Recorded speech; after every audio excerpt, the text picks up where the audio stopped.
Welcome back, everyone, to the Song of Waves and Wind, where I am checking out an area to the north of where we encountered a couple of Orkai, and we're seeing if there are any more up here. And so far, this does not look like an Orkai camp. That tent seems more elven than it is of anyone from this area.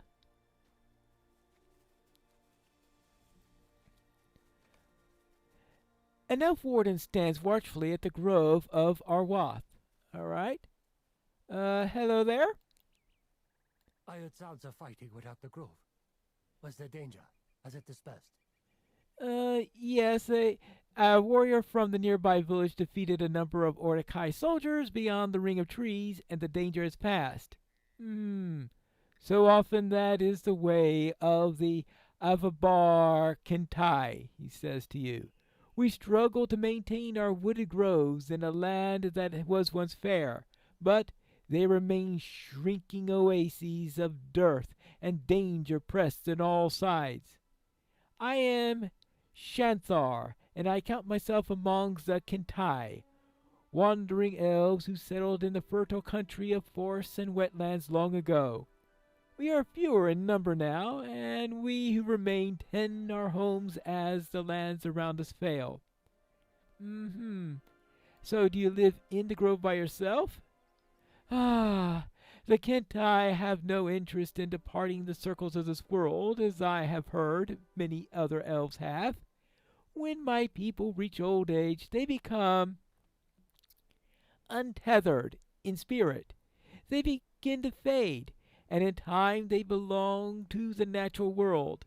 Some even now remain in this grove, and if you listen beneath the scarlet leaves of the sarlashi trees, you might hear them. Okay. Sarlashi trees. I guess he means these trees over here? Let's see if we can find a good place to listen. How about over here? No, that deer doesn't want us to listen. You hear the rustling of leaves, the threatening of a deer, and feel a light breeze on your skin. But that's all. Could you feel the presence of my people that dwell here in Arwath, though their bodies have long since faded? I have not, even though I not always feel them near, friend. But it is a comfort to know that they remain here in Middle-earth. To depart from these lands seems to me, and to others of the Kentai, frightening and unnatural, a terrible and unknowable afterlife. The road is closed to us, and we are glad of it. If you would give to the warrior who remained outside of Arwath the thanks of the warden Shathar and the faded Kentai who dwell here, I would be grateful. I am not without my defenses, but I have not been required to make use of them for some years. All right, so back to Rahazi. Let's see what she has to say about this. It appears that Sir Dusha has arrived. The grove is inhabited by an elf warden? How interesting. It is quite rare to encounter one of the Kintai. It's rare to encounter them, for they concern themselves mainly with their groves, and do not venture forth from them without great need. If the Ordakai located the elf within Arwath, they would have slain him easily. He's fortunate that we came here.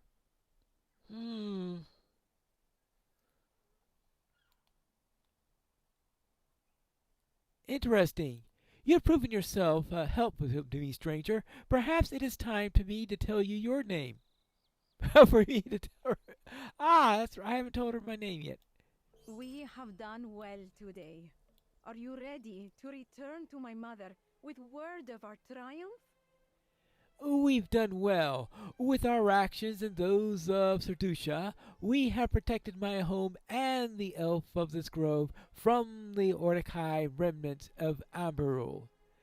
Are you ready to return to my mother with word of our triumph? Tell me when you wish to return to Iridir, and we will make the journey together. All right. I suppose we could do that. I guess I'm ready now. Let us return to Iridir and speak of our success to my mother. Let's go. My mother will be impressed by our successes when we arrive back at Iridir. Quiet! There it is again, the sound of voices. More of the Uruk-hai have come in search of their fellows, and now they seek to surprise us. Let us teach him to fear the defenders of this land. For Umbarul and for Iridir! Okay, there you go. And your turn.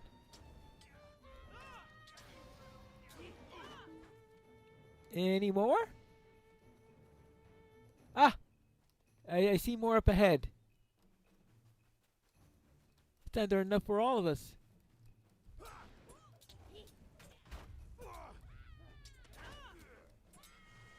There you go.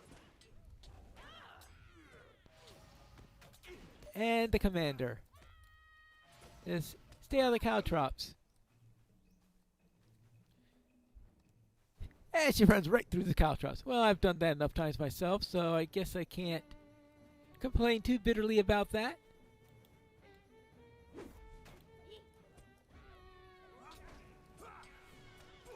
There you go.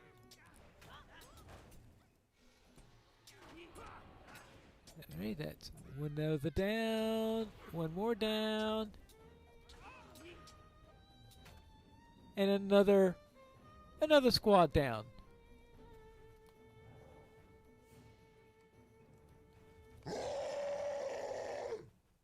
Oh, that sounds like a nasty one. What is that? Sounds like That sounded like the roar of a great bear, such as Umbarul has never seen. a bear? No, couldn't it be? Do you know what terrible creature makes this sound?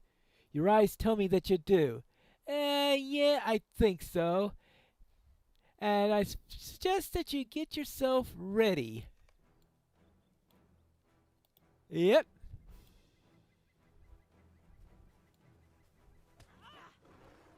Ooh. Uh-oh. Tatatha. Do we really need to fight? Hey, can we talk this over? Are we now safe? Not sure.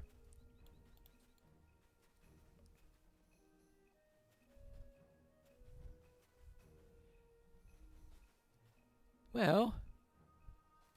Oh. The bear returns! Ah. Oh, Tatatha. Could you just leave us be?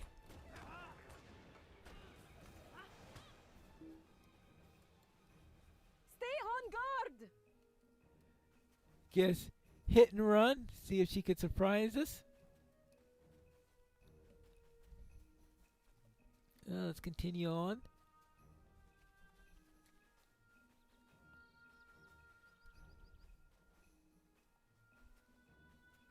Maybe we've outrun her. Unlikely.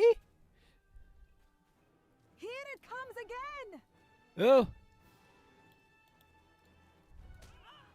Oh. A bear form, yes. Of course that's what that buff means. Is there no end to its rage?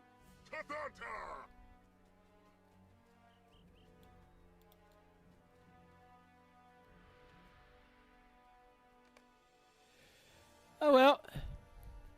Thanks. What caused Tatatha to attack you, Pineleaf?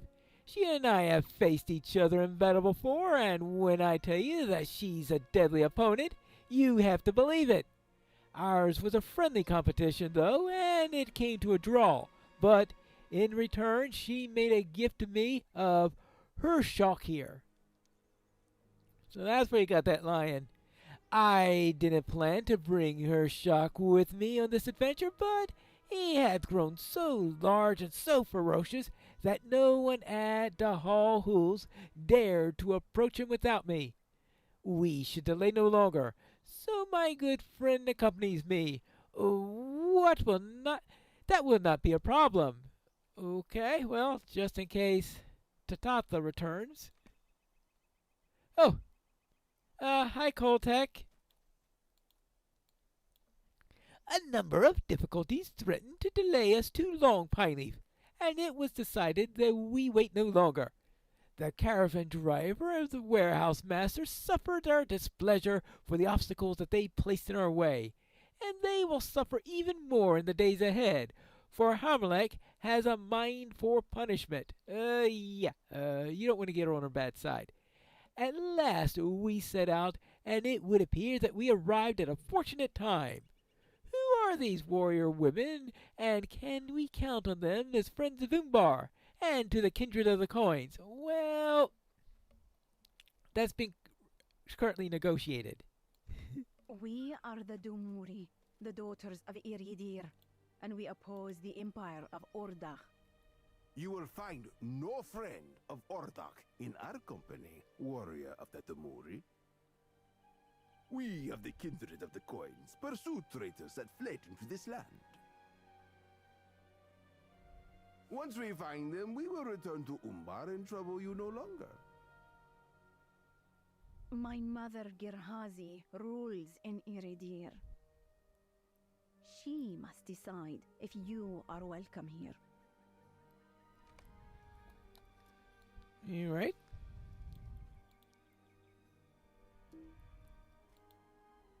I will hurry on to Iridir with Sudoka and tell my mother about the newcomers.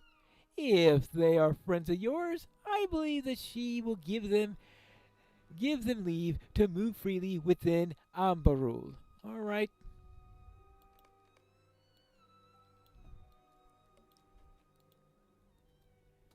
One more thing, Pineleaf, before we follow these warriors into their village and meet with their chief. I think it would be best not to mention that Tatatha is a member of the kindred of the coins.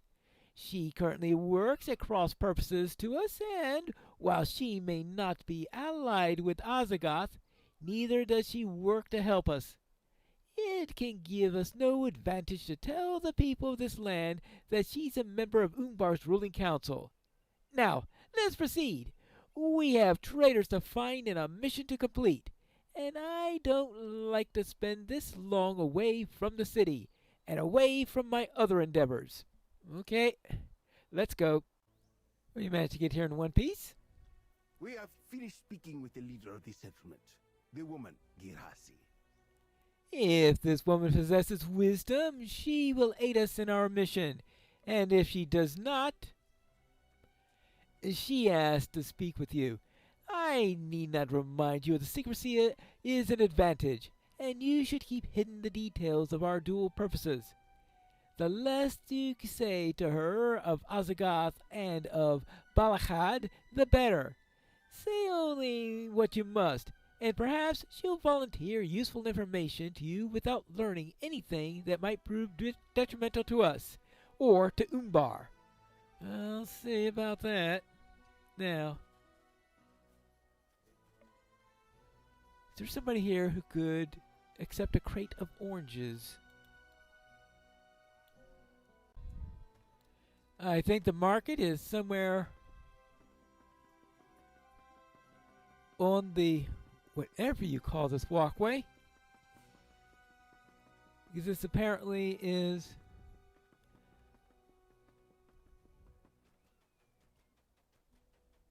a community that's similar in some ways, I guess. Well, maybe not quite Lake Town.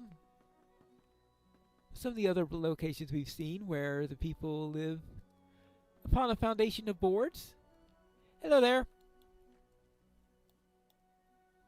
Nico, it is good to see you. Ashtagar, what can I do for you? How wonderful. I needed a restock of these. Thank you for bringing them. Did she pay you already? No, she didn't. Huh. Well, I will just take it out of what I owe for her for these. Thank you, my friend. Okay.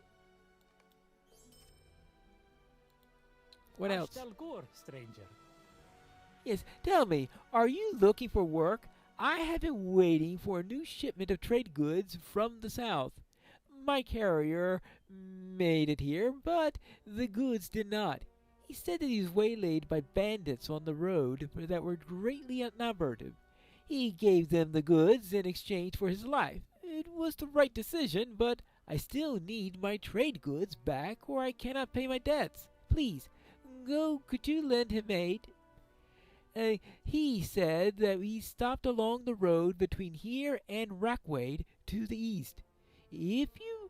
I will pay you what I am able for the return. Okay, so I need to defeat bandits and recover stolen trade goods. Okay, I suppose I could do that. So now, let's go and back to the leader of this and find out.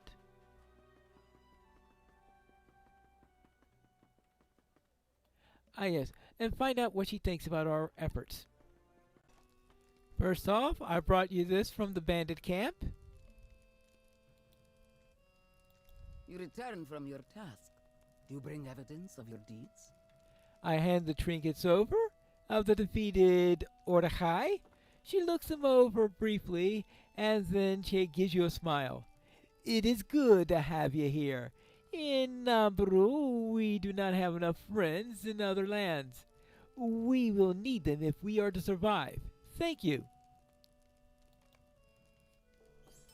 If you wish to help us hold Iridir, you should head south to the riverfront. There you will find the Dumuri archers protecting the city from the Ordakai in Eshadur. And talk to the captain, Daligan, and see if she requires anything. Alright, I'll talk to Daligan, and maybe on my way there I can deal with the bandits and recover the trade goods. Rahazi speaks highly of the courage you displayed when you faced the Great Bear. For that, you have my thanks. You have the thanks both for me as a chieftain of Iridir and as a mother. Each are grateful that you stood alongside Rahaza against the terrible beast. While you are gone, the men Belandar told me your group pursued two of the ruling class that betrayed the city. Their betrayal must have been deep for you to earn the enmity of so many members of the Kindred of the Coins. Why else would half the body's remaining number pass into Umbari walls at the border to pursue them? I deem that Belandar speaks honest words, or at least he believes what he says to be truthful. The dwarf and the half-troll seem more guarded, and speak less freely. Which of these voices holds more sway within the Kindred of the Coins? And who do they truly serve? Boy, I really wish I knew that.